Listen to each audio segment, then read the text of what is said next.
আসসালামু আলাইকুম। নমস্কার, সবাইকে প্রীতি ও শুভেচ্ছা।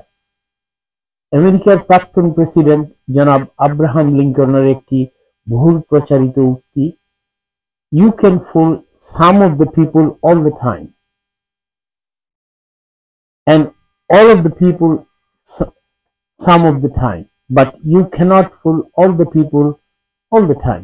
আপনি কিছু কিছু পিপলকে, সামান্য পিপলকে অনেকক্ষণ আপনি বোকা বানিয়ে রাখতে পারেন, অ্যান্ড অনেককে আবার সামান্য সময়ের জন্য বোকা বানাতে পারেন, but you cannot fool all the people all the time. সবকে সব সময়ের জন্য আপনি পারবেন না। কেন এই কথাটি বললাম? এই উক্তিটি এখানে আমার স্ক্রিনে দেখতে পাচ্ছেন। এই উক্তিটির কারণ হলো 31শে ডিসেম্বর নিয়ে যে আমাদের বাংলাদেশে যেই কন্ট্রোল মিডিয়া যেভাবে প্রচার করেছিল যে 31শে ডিসেম্বর কি হয়ে যাবে, এ ব্যাপারে যে এটা যে নাটের গুরুরা ছিলেন, উনারাও বিভিন্ন মানে বক্তব্য দিয়েছেন, বিভিন্ন ফেসবুক পোস্ট দিয়েছেন। যেমন দেখেন, 31 স্ক্রিনে দেখতে পারেন, 31শে ডিসেম্বর বৈষম্য বিরোধী ছাত্র আন্দোলন এখন পর্যন্ত তাদের সবচেয়ে বড় বিপ্লবী স্টেপ নিতে যাচ্ছে, নাও অর নেভার। এটা খুব সম্ভব ওয়ান অফ দা সার্জিস অথবা নাহিদ সাম্বুরি এটা বলেছে। দ্বিতীয়টা দেখেন, এটা বোধহয় হাসনাত আব্দুল্লাহ, এটা মুজিববাদের কবরের ঘোষণা। এইগুলা 31শে ডিসেম্বর নিয়ে উনারা বিভিন্ন, স্বাভাবিকভাবে অনেক কৌতূহলী মানুষ এই দিনটার জন্য অপেক্ষা করতেছিল এবং দিনটা আসলো। আমরা কি দেখতে পেলাম? কিছু ভাড়া করা লোক নিয়ে আসা হলো টাকার বিনিময়, এবং ছাত্র শিবির সম্মেলন ছিল সরোয়ার্দী উদ্যানে। সেখান থেকে আপনি ভিডিও, যদি ওদের ফুটেজটা দেখতে পাবেন, ওগুলো ম্যাক্সিমাম বয়স্ক, এগুলা ছাত্র না। যে যে হাজার খানেক লোক হয়েছে সবই ছাত্র, ভাড়া করা বা সম্মেলন থেকে আগত। তবে হ্যাঁ, এটা আপনারা, ওদের উদ্দেশ্য ছিল যা, এটা প্রক্লেমেশন অফ জুলাই 5th। এর অর্থ ওদের উদ্দেশ্যটা ছিল যে 72-এর আমরা যে 4 জানুয়ারি যে যে যে প্রক্লেমেশনের উপরে ভিত্তি করে আমরা স্বাধীনতা যুদ্ধ শুরু করেছিলাম, সেটাকে ওনারা বাদ দিয়ে ওরা নতুন করে করবে। এর অর্থটা হলো সমস্ত, হ্যাঁ, এটা ছিল 10th day of April 1971, sorry not 72, 1971 সালের 10ই এপ্রিল যে মুজিবনগর থেকে যে ঘোষণাপত্র দেওয়া হয়েছিল সেটাকে ক্যান্সেল করে এটাকে ওরা বলতেছে মুজিববাদী। মুজিববাদী বলে কোনো বাদ নাই, কোনো মতাদর্শ নাই। সেটাই ছিল আমাদের সংবিধানের মূলনীতি।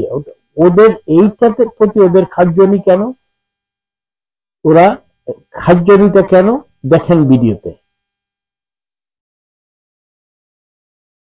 दोनों फिर से यूनाइट हो। बात यह है, हमारी ख्वाहिश भी है और हमारा मिशन भी यही। সেই পাকিস্তানি পরাজিত শত্রু, পাকিস্তানি ওদের বাপদাদারা যারা दोनों फिर से यूनाइट हो।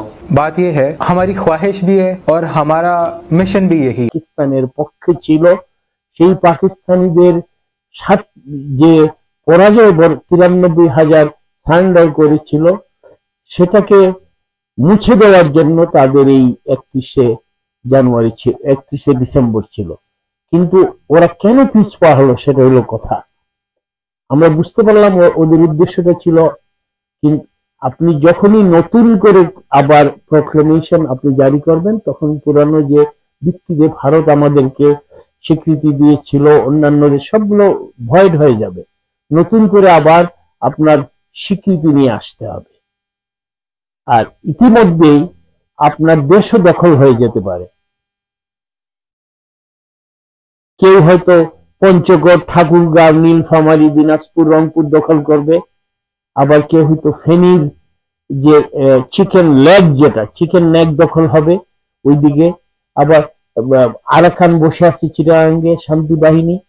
তো এইগুলো চিন্তা করে ওরা পিছপা হয়ে গেছে, তাদের উপরে থ্রেট ছিল এইটা যদি ওরা করতে যায় এই রিস্ক ইনভলভ। কিন্তু ওরা পিছপা, ওরা ওরা না ছুড়বন্দা, ওরা কোনোভাবেই চাপ, এটাই তাদের সুবর্ণ সুযোগ। কারণ এরা আমাদের যে ডক্টর ইউনুস যে ভয়েস অফ আমেরিকায় বলেছিলেন reset button, this was part of the reset button. আপনি দেখেন ওরা যখন কুটা আন্দোলন শুরু করে তখন স্লোগান দিয়েছিল শেখ মুজিবের বাংলায় বৈষম্যের স্থান নেই। এটা একটা যুক্তিসঙ্গত দাবি। হাইকোর্ট, শেখ হাসিনা বা হাইকোর্ট, তৎকালীন হাইকোর্ট সবই এগ্রি ছিল সেটাকে, কিন্তু সেই সুযোগ তারা দেয় নাই। তারা এক এক দিন এক এক দাবি নিয়ে এসে, যাই হোক বিদেশি ষড়যন্ত্র তাদের পিছনে, আমরা যেটা সবাই জানি।